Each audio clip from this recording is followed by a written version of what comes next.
मंडळी, यंदा 2026मध्ये 13 ऑगस्टपासून ते 11 सप्टेंबरपर्यंत श्रावण महिना असणार आहे. आज 13 ऑगस्टला श्रावण महिना सुरू झालेला आहे. हॅलो, नमस्कार. मी संजय, माझ्या चॅनलमध्ये तुम्हा सगळ्यांचं अगदी मनापासून स्वागत. सगळ्यांना सर्वप्रथम श्री स्वामी समर्थ. तुम्हा सगळ्यांच्या चांगल्याचे स्वामी महाराज पूर्ण करत ही स्वामींच्या चरणी प्रार्थना करते आणि आजच्या व्हिडिओला सुरुवात करते. काल दीप अमावस्या होती आणि आजपासून श्रावण सुरू झालेला आहे. श्रावण महिना असणार आहे 11 सप्टेंबरपर्यंत. आता श्रावण महिन्यामध्ये नक्की काय करावं, काय करू नये, कुठल्या पूजा आवर्जून करायच्या आहेत, कुठले उपवास करायचे आहेत, त्या उपवासांना काय खावं, काय खाऊ नये, श्रावण महिन्यात अशा कोणत्या चुका आहेत ज्या आपलं नुकसान करणाऱ्या ठरू शकतात, या सगळ्याबद्दल सविस्तर माहिती या एकाच व्हिडिओत देण्याचा मी प्रयत्न करणार आहे. तेव्हा व्हिडिओ शेवटपर्यंत नक्की ऐका. श्रावणात भगवान शिवशंकरांची पूजा केल्याने आपल्या आयुष्यातील सर्व समस्या दूर होतात आणि सुखसमृद्धीची प्राप्ती होते. श्रावणामध्ये उपवास केल्याने भक्त आणि परमेश्वर यातलं अंतरही कमी होतं. एवढंच नाही तर शरीर शुद्धी, मनशुद्धी सुद्धा होत असते. आठवड्यातून एक दिवस तरी कमीत कमी उपवास करायचा आहे.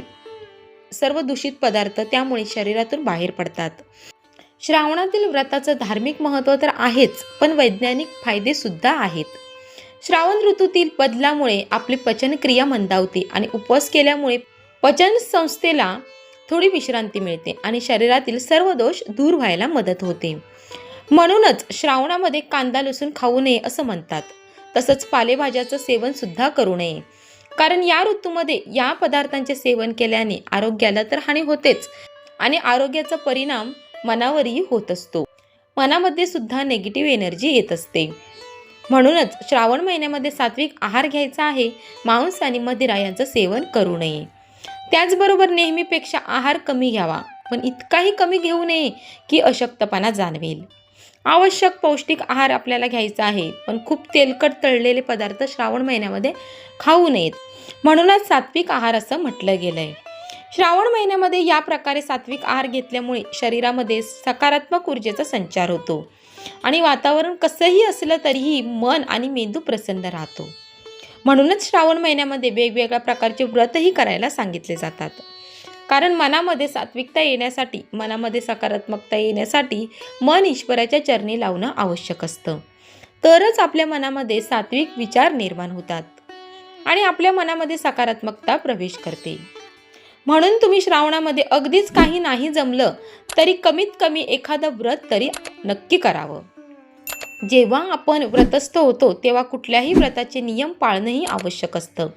म्हणूनच श्रावणामध्ये खोटं बोलू नये, कुणाला फसवू नये. खरं तर या गोष्टी इतर वेळीही करूच नये, पण श्रावणामध्ये मात्र या गोष्टी सावधगिरीने पाळायच्या आहेत. भगवान शिवशंकरांची कृपा मिळवण्यासाठी श्रावण महिन्यामध्ये श्रावणी सोमवारचं व्रत अवश्य करावं. त्याचबरोबर घरातल्या स्त्रियांनी आपल्या मुलांसाठी जिवंतिकेचं व्रत करावं. हे व्रत कसं करावं, या व्रताची पूजा कशी करावी, या संदर्भातला व्हिडिओ माझ्या चॅनलवर अपलोड केलेला आहे, नक्की जाऊन पहा. श्रावणामध्ये भगवान शिवशंकरांना प्रिय असणारी बेलाची पानं, गंगाजल, दूध, चंदन, भस्म हे सगळं महादेवांना अर्पण करायचं आहे. श्रावण महिन्यामध्ये महादेवांच्या पूजेने आयुष्यातल्या सर्व समस्या दूर होतात. त्याचबरोबर श्रावण महिन्यामध्ये काही गोष्टी महिलांनी आवर्जून करायच्या आहेत.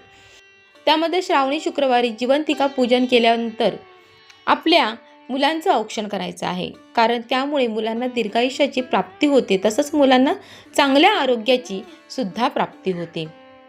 श्रावणामध्ये नवीन लग्न झालेल्या मुलींनी शिवामुठीची पूजा करायची आहे, अर्थात भगवान शिवशंकरांना शिवामूठ अर्पण करायची आहे. शिवामूठ अर्पण करण्याचा सुद्धा संपूर्ण व्हिडिओ माझ्या चॅनलवर मी अपलोड केलेला आहे, तो सुद्धा नक्की पहा. मंगळागौरीचे पूजन सुद्धा नवीन लग्न झालेल्या मुली श्रावणामध्ये करत असतात. नवीन लग्न झालेल्या मुलींनी हे व्रतवैकल्य करावे असं सांगितलं जातं, कारण त्यांच्या आयुष्यात मोठा बदल झालेला असतो. एका नव्या ऊर्जेची त्यांना गरज असते आणि या व्रतवैकल्यामधून त्यांना ती नवीन ऊर्जा मिळत असते. म्हणून नवीन लग्न झालेल्या मुलींसाठी हे व्रतवैकल्य महत्त्वाचे ठरतात. श्रावण महिन्यात पाळल्या जाणाऱ्या नियमांमध्ये सगळ्यात पहिला नियम म्हणजे व्रत प्रामाणिकपणे पाळलं पाहिजे आणि सगळ्या पूजाविधींचं काटेकोरपणे पालन केलं पाहिजे. महिन्याच्या प्रत्येक सोमवारी लवकर उठावे, स्नान करावं, घर स्वच्छ करावं, घरामध्ये गंगाजल शिंपडावं, घराच्या ईशान्य दिशेला भगवान शिवशंकरांची मूर्ती किंवा चित्र किंवा पिंड स्थापित करायचं आहे आणि त्यांना बेलपत्र, चंदन, धतुरा, भांग, गाईचं कच्चं दूध हे सगळं अर्पण करायचं आहे. पूजाविधी झाल्यानंतर भगवान शिवशंकरांची आरती सुद्धा नक्की करायची आहे. उपवास करताना स्वतःला झेपेल त्या प्रमाणात उपवास करायचा आहे. फलाहार तुम्ही नक्की करू शकता, फळं खाऊ शकता.